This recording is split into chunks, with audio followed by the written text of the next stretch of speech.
what is the automation portion to the creator equation?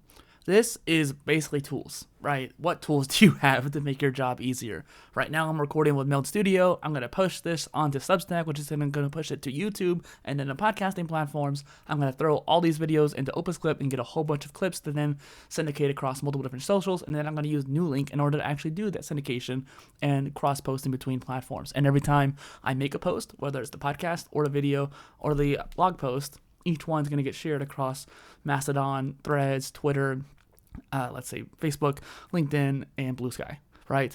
So all these different things are happening automatically for me. And so while actually the Opus Clip I'm doing manually, but it's because I haven't set up the automation for it yet. And I would rather just push it manually anyways, in this case. It's interesting to think about automation being so prevalent now, and yet for so long I was trying to find a tool. I can't tell you how much time and efforts I did searching for the perfect social media management automation tool, or even just repurposing tools. When I first found Repurposed.io, I was astounded. Eventually, automations break. Every time I use Repurpose, every time I use Zapier, even when I used a lot of ChatGPT AI prompts, they would all break. And so I don't recommend those anymore. And instead of Zapier, I would use like N8N or Make, or even if this and that in some certain use cases. And then like tools like Buffer or Later, definitely not Hootsuite. I would rather recommend Nuelink or even Repurposed or something like that over those older tools. And so it's just fascinating to me. When I first started blogging way back in 2012, 2013, I was trying to find an RSS, the social media automation tool. There wasn't one. CodeSchedule sort of did it, but it was super expensive and it was super complicated for what I needed in that use case. Nelio Content was a WordPress plugin that I found in the late 2010s, and it was really cool. It was like CodeSchedule, but it was only for WordPress. So when I left off of there, I couldn't use it anymore. It was also expensive, and it also never updated. So, okay, those didn't work. Zapier broke anytime I tried to make an automation step for it. So what do? I don't want to keep posting every single time I make a blog post across 6 different platforms. I just need a simple automation. So there was a lot of tools, Social Oomph or something like that even. They sort of did it. Deliver It is what I used for a long time, but man, that interface is awful, just terrible. And they just never have updated the tool really. So it's just one of those things where, okay, Deliver It's ancient. And then, Social Blue sort of had some automations, and I almost went with them. But again, the interface wasn't that great, and I also didn't necessarily feel comfortable with the company because it was just too far away and there wasn't as much updates to it. Nuelink, on the other hand, great interface, great automations. They keep adding more features all the time. And I'm not going to sit here and push Nuelink a whole bunch, but I just have to give credit where credit's due. I couldn't do half what I do without having a tool like that to make it so much easier for me. Let's get into the other tool I use, Opus Clip. The reason why I champion this tool so much is that first off, they were the first clipping tool on the market. They weren't the first repurposing tool because there was Recast Studio, Content Fries, Chopcast, even Repurposed.io technically had clipping features. It was more manual though than automated. But none of them could do what I needed, which was if I had you on top, I wanted me down below and then add the captions and then, maybe change to a full screen view if I needed to or something like that. But all the other repurposing tools could only do the full screen view. That was it. And a lot of the clips they found were at best. I had a lot of great topics on the Polymath podcast. A lot of interesting in-depth mathematics and quantum physics and all kinds of philosophies. But these clipping tools would not find those clips. They wouldn't even find interesting anecdotes at the most part. And so even when I used like Recast Studio, it would find maybe 12 clips. And in my case, across the board, regardless of what tool, it was always about a 70 to 80% usability rate. And that's because I'm not that picky. Other people might even be more picky than I am, but even then, I wouldn't want to put a crappy clip out. And so when you have 12 clips, 10 clips, 11 clips, and you're only using like 8 or 7 of them, that's a very low margin for an hour and a half long video. When I used Opus Clip for the first time, even on the most basic version of it, way back in 2023, it would find 30 clips. And again, 80% usability rate or so.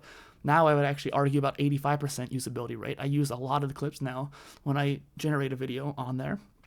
It's a process, I guess I should say. I was like more than double the amount of clips I was able to get from these other tools. and it can automatically reframe it for me exactly how I wanted it to. I was thinking I probably should have done this, but I didn't have the bandwidth to execute on this. My idea was, okay, I used Recast Studio or Chopcast to find a clips horizontally, and then I used CrossClip, which was a gaming repurposing tool at the time, to reformat it. But it would be super manual. It'd be limited to like 30 seconds, I think, each, maybe 60 seconds, but even then. And on top of that, it just wouldn't have been very viable considering how many interviews I had in the backlog. I could not go through that many interviews in a reasonable time frame. That's why I didn't do it. Maybe I was talking myself out of it because it seemed like an insurmountable task, but this is the point of this episode. Automation is a very important aspect to being a content creator. If you can automate a lot of the tedium processes as a content creator, like editing, for example. I hate editing, but there's Gling, there's Firecut, there's Autopod, AutoCut, so many, like Thunderbolt, or what was it called? Something like that, .fm or something like that. Tons of really interesting, I shouldn't say amazing, but interesting AI automatic editing tools. I have a post, I think, on the main website where I list them all out, if you're curious. But like that is fascinating. Maybe I should put that down below. I should put a whole bunch of links down below to a lot of these tool links. But just having the ability to automatically edit or automatically create clips or automatically posts, that is something that I think a lot of people don't realize exists, let alone can take advantage of. I'm using Meld Studio right now to record. There's obviously a couple OBS plugins for OBS for multi-streaming. You can do ATEM or SE Live. There's also Streamlabs, which it's the only syndication tool. But the rest of them, you can, if you have enough internet bandwidth, you can use that too. But multi-streaming is a type of automation, even if it's not being syndicated for you like Streamlabs does. I don't count Restream.io anymore because it's not that good compared to all these other options. So if I had Meld Studio or Streamlabs or one of these OBS plugins, then I could take this video, live stream it across multiple different platforms, including different orientations. YouTube now also has vertical and horizontal together in one dashboard, which is amazing, making it a lot easier to have YouTube Shorts and normal YouTube live streams at the same time. So that is another type of automation. If you can really stack these up, you do a live stream that's syndicated across 8 different live stream outputs. Cool. Now you have 8 different places where you can be discovered. On top of that, different chat people. So you can combine that chat. And so if you're only getting 1 or 2 chatters per platform, instead of having just 1 person or 2 people from doing a multi-stream, or the bi-stream, if you will, you can now have 8, which means your streams are going to be more interesting because now you're responding to 8 different people instead of just 2. So that's already a benefit to the quality of the video. Like right now, you could be leaving a comment in the stream. I could be like, hey, that's a good question. Let me answer that in the video, and now this video becomes more interesting. From there, that live stream can then be chopped up into YouTube videos, which will be maybe like a topic. Like I could be recording this video in the middle of the live stream. I just plan it out ahead of time. This is a series after all. I could maybe record the whole series in one live stream. So that live stream now becomes 6 different videos or whatever it was.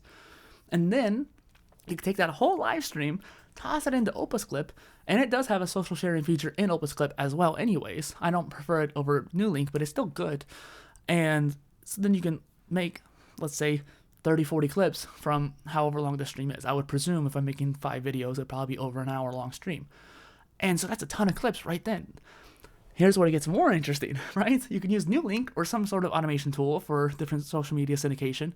I like Nuelink because you can do bulk upload, which is very important to me since I'm not using Opus Clip's social scheduler. I have all these clips now, 3 dozen clips.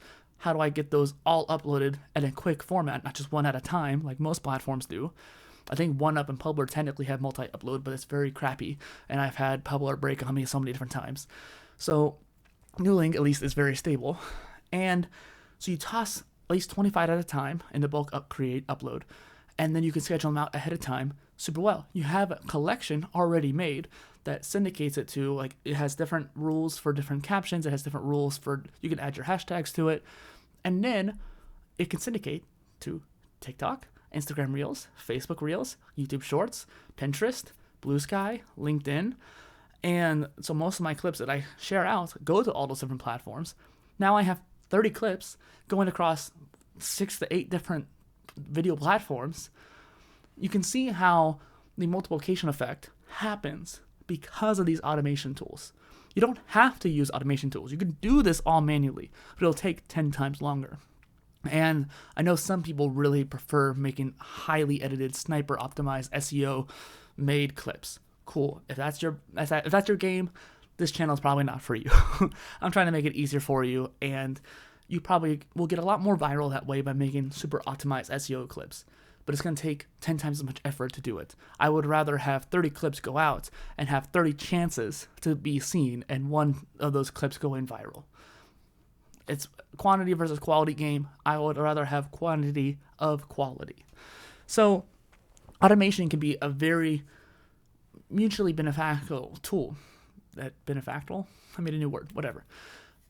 Benefiting tool to not only use the creator, but the audience. The audience gets to see more from you, because not everyone's going to be watching those live streams. I hate watching lives. I can't stand it. It's too slow. Every time I watch a Nintendo Direct, I always wait for it to launch, and then I can speed through it using like the video speed controller extension that I have. I'd rather watch it at a faster pace and not waste an hour and a half when I could just watch it in 40 minutes or 30 minutes, depending on how fast I'm doing it. So by sitting there and trying to watch a live stream, I'm not going to participate in the live as a viewer. I might love you as a content creator, but I'm not going to watch it. I might watch the YouTube videos because, again, I can speed them up. I might even watch the full live stream playback, but I'm going to speed it up. But I'm not going to be there live as a fan. But let's say you make 30 clips from that live stream, post them to TikTok, and I follow you on TikTok, and I'm scrolling through. Oh, this is a cool clip. Go to your channel, watch more clips. Then eventually I'll go watch your YouTube videos, right? That is the format. Because some people really like watching lives. They like the intimacy of it. They like being there with the creator in the moment. Cool. Not everyone likes that. Other people, on the opposite end of the spectrum, will find you through the short form platforms. They'll see your podcast clips. They'll see your live stream clips. And they'll interact with you. They'll leave comments. I really like this clip. I really like this topic. From there, they gain that interest and move over to YouTube videos. It's a cross pathway. Some people go this way, some people go this way. It doesn't really matter, but you want to cater to all of them. Automation helps you do that and makes you reach more people. I think that is it for this episode. It's actually a little bit longer than I expected, but because I got a little bit excited about it.